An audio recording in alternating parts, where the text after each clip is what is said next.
You know, election 2020 has gone into extra innings with several key states still in play as of this morning. And in the wee hours, both candidates delivered very different messages to their voters. Take a look. We knew this was going to go long, but who knew we're going to go into maybe tomorrow morning, maybe even longer. But look, we feel good about where we are. We believe we're on track to win this election. As I've said all along, it's not my place or Donald Trump's place to declare who's won this election. That's the decision of the American people. This is a fraud on the American public. This is an embarrassment to our country. We were getting ready to win this election. Frankly, we did win this election. So we'll be going to the U.S. Supreme Court. We want all voting to stop. We don't want them to find any ballots at 4 o'clock in the morning and add them to the list. Well, you know, as I listen to him, I feel like maybe he has a point. Maybe what needs to happen is every damn ballot needs to be counted, because I'd sure hate for him to lose any votes. So let's make sure we count everything so that the president feels like he's really, really in charge. Come on. You know, so many tears I've cried, so much pain inside, but it ain't over till it's over, okay? How was your night, Joy?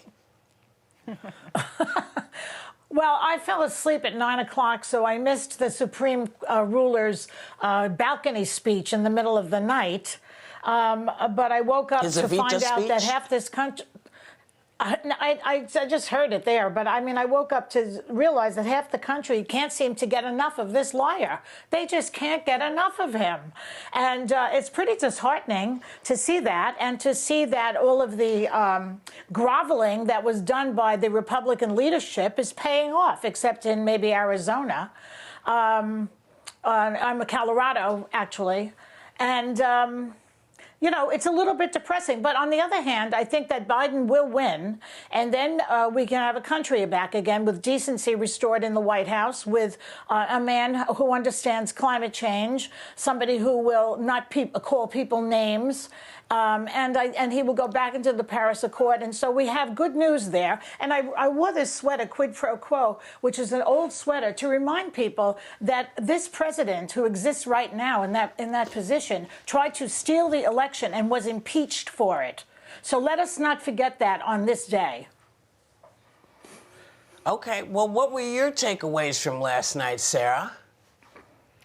I think I was overall really surprised. I don't know if I've only been circling in groups that feel the same way I do, or if it's being in some form of bubble, but even though we don't know the results of the actual election yet, and I still remain hopeful, we do know that this country remains divided. And as Joy said, seeing the red all over the map, it was surprising to see just how much support Trump had, and that he expanded his base. We talked about playing to his base, but he got more people out to vote, which just is a bit shocking to me.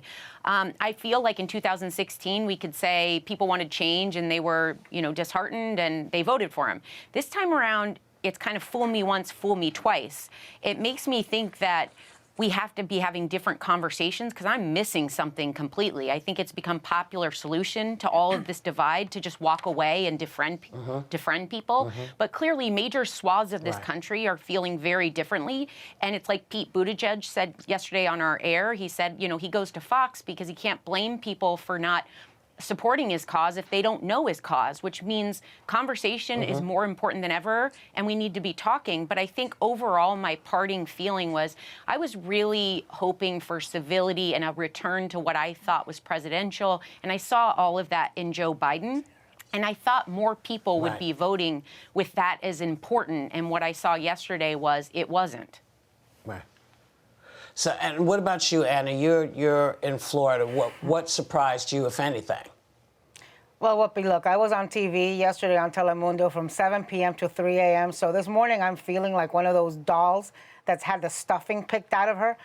But I went to bed thinking, my God, how could this be possible? I woke up today And let me tell you, we're sounding way too deflated and depressed. I think part of that is because the polls made us all think that this was going to be a landslide and it was going to be easier.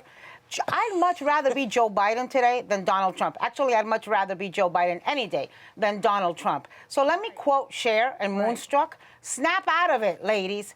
Joe Biden is very well positioned today. There are states where he's looking good. The shift towards him overnight has been very good. If you went to sleep a Trump supporter elated last night, you woke up this morning to a different universe. And if you went to sleep last night a deflated Biden supporter, you woke up today to a different universe. The bottom line is we are a very divided country. We're going to have to wait, whether people like it or not, until all the votes are counted, as we have done in every election before this one. This is no different. Regardless of what Donald Trump may be ordering from up high, this is how it is done in democratic America. We count the damn votes till the end.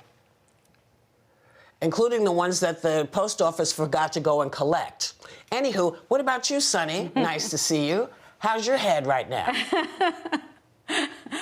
Thanks, Whoopi. I completely agree with Anna. And I said it yesterday, we have to wait for it, just like Leslie Odom said. I don't feel any different than I felt yesterday.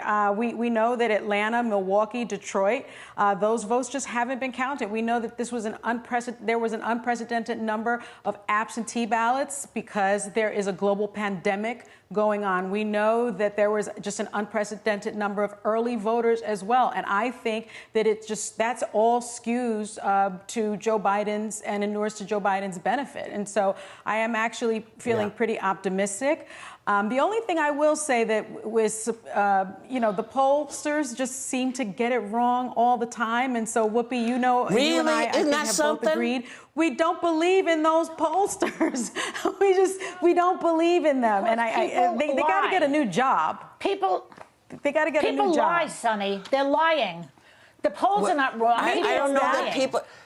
Listen, I think that people will say whatever they say to get someone to leave them alone. As you know, from 4 years ago, I told you I'm not a polls person. I don't believe that they're accurate. At the time, maybe when they're talking about them, that day it's accurate. But 4 days later, something totally new has happened. So I'm not a big fan. But I do believe, and like I think we basically said, this is going to go into the week. This is going to go into the week. So everybody just needs to pick themselves up, dust themselves off, and remember, you was cried inside. You had lots of pride, but it ain't over till it's over.